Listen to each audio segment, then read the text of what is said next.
Hey everybody, John with Vynyly here. Welcome to the Vynyly channel. And today we're talking about vintage electronics, specifically the Technics SL-230 turntable. I'm going to show you what it can do, what it can't do, and I'll tell you why it may be my favorite turntable of all the ones that I've ever used. Here we go.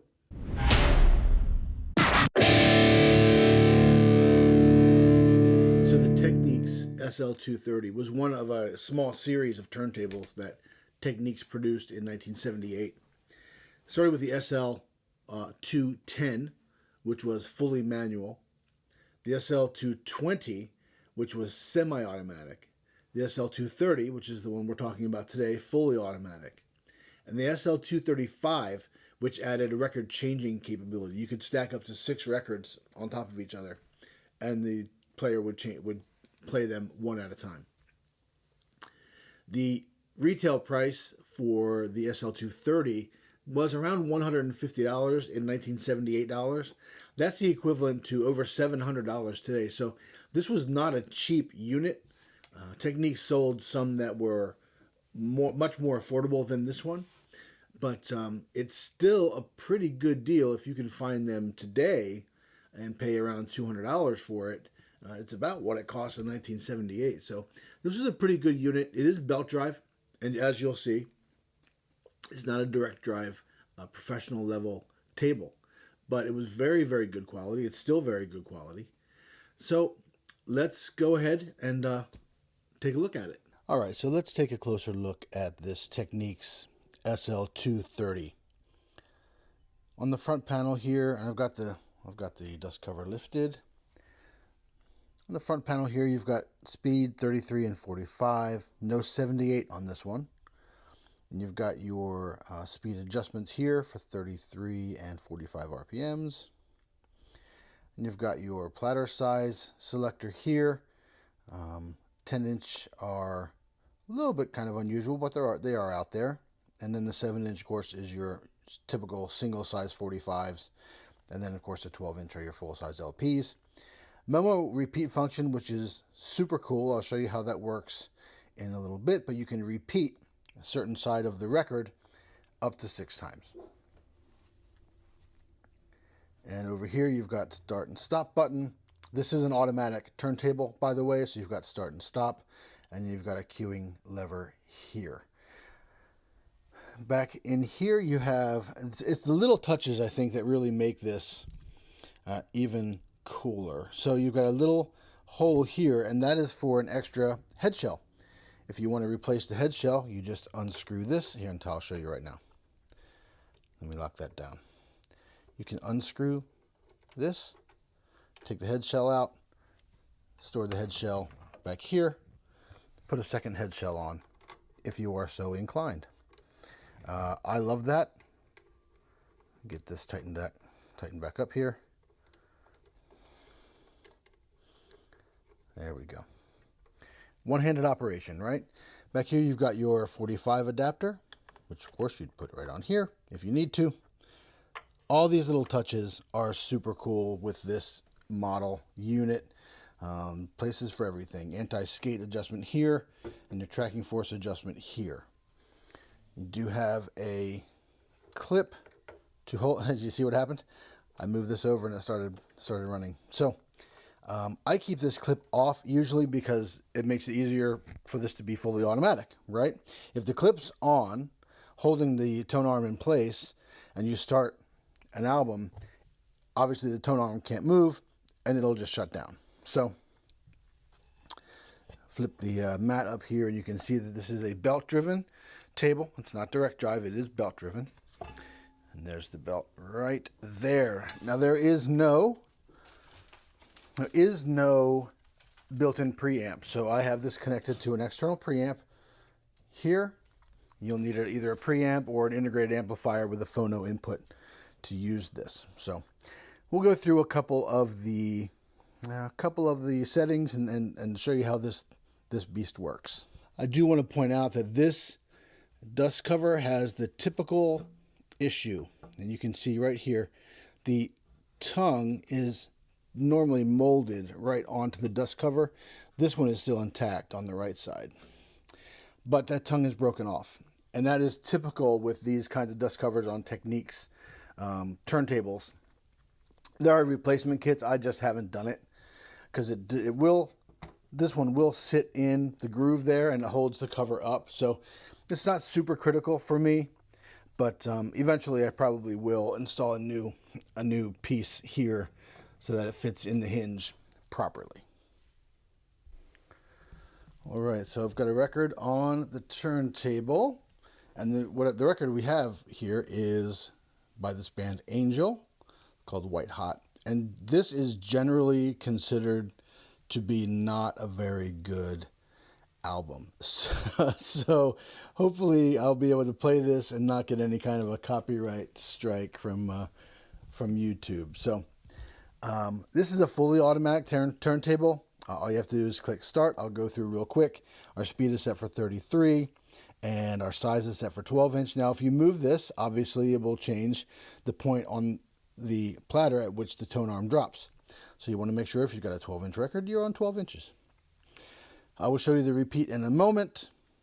Cueing lever has to be down. If the cueing lever is up, the tone arm will move into position, but it won't drop. That is in case you don't want it to drop for some reason. So I've got the cueing lever set for the down position. All you have to do is click start. Tone arm moves into position and drops.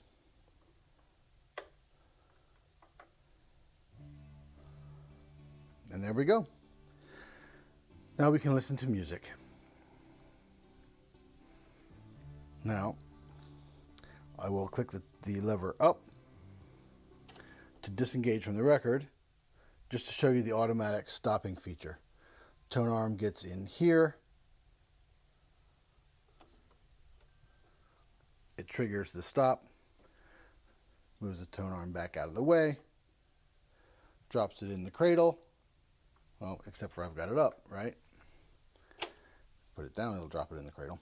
And then it stops the LP. Anyway, so that's what happens when you're listening to a record. If you're not paying attention, the tone arm will get to the end of the record and the turntable will turn itself off. Now, with the repeat function, you can stop it from doing that. Let's move it up to repeat. You want it to repeat. We click start. And once again, tone arm moves into position. Repeat lever will move back down because this is the first play, right? We'll move this to the end of the record.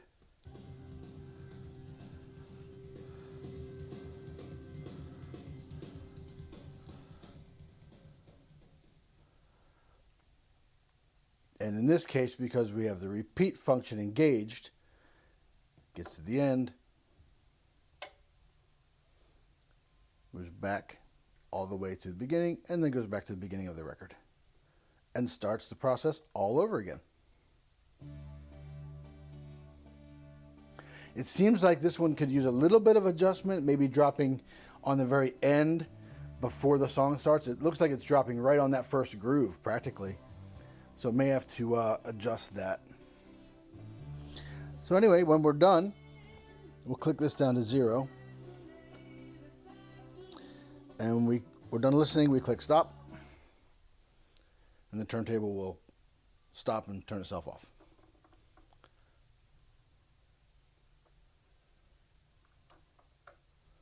Done. And then the switch goes back into the neutral position.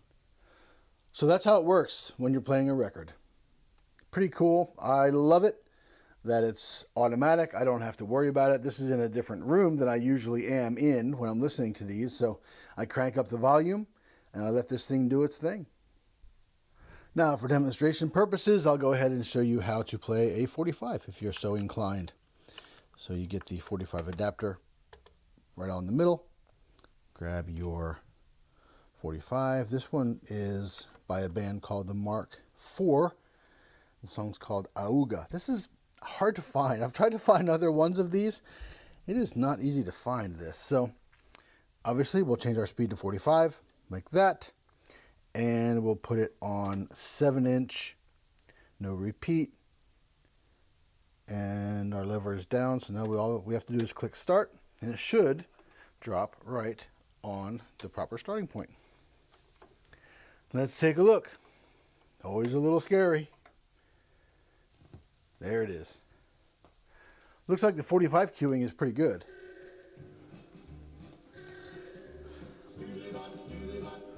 This is an old one here.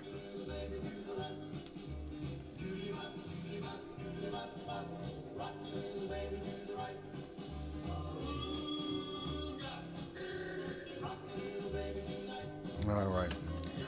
Click stop. And just like before, turntable takes care of itself, puts itself in the standby position. Pretty cool, right?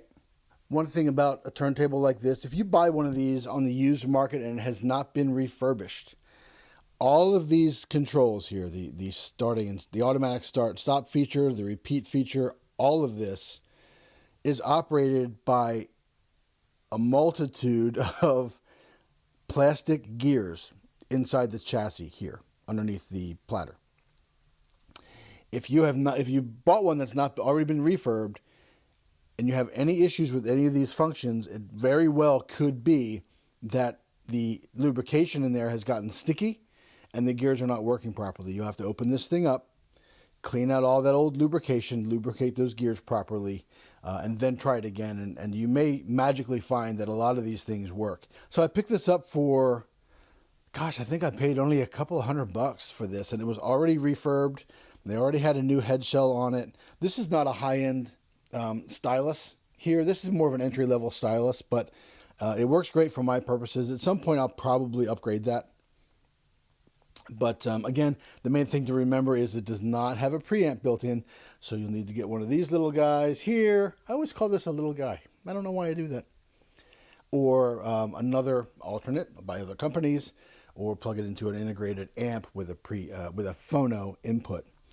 But I really recommend, if you can find one of these in a pre-owned store or electronics shop, check it out. If you can get a good price on this, I highly recommend the Technics SL-230.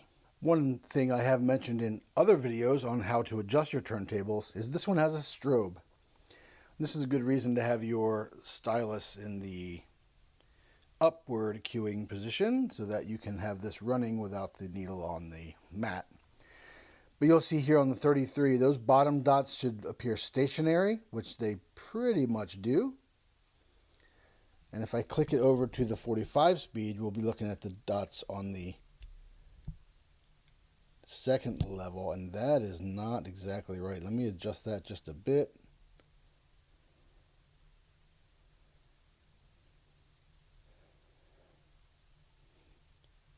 There we go. All right, so now the dots on the second level here are stationary on the 45 speed. We'll go back and check the 33 again. And on the first level, those dots are stationary. So that means we've got our turntable speed set correctly, and I'm adjusting it with these knobs right here. Another feature I really love about this turntable. So I've turned the unit around here so you can get a look at the back panel. And there's not a lot back here, but you guys know, if you watch my channel, you know that hardwired connections like this are not my favorite thing. And this one's got two of them. Power cord is hardwired in here.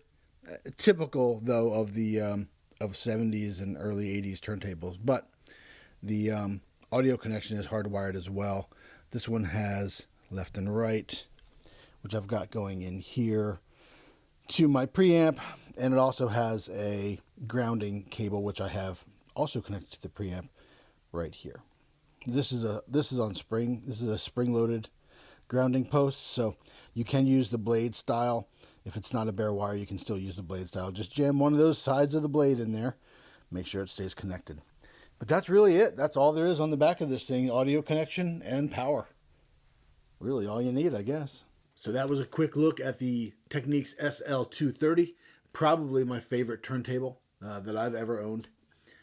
Thank you for watching. Please remember to like and subscribe, as we always say, but most importantly, have a great day.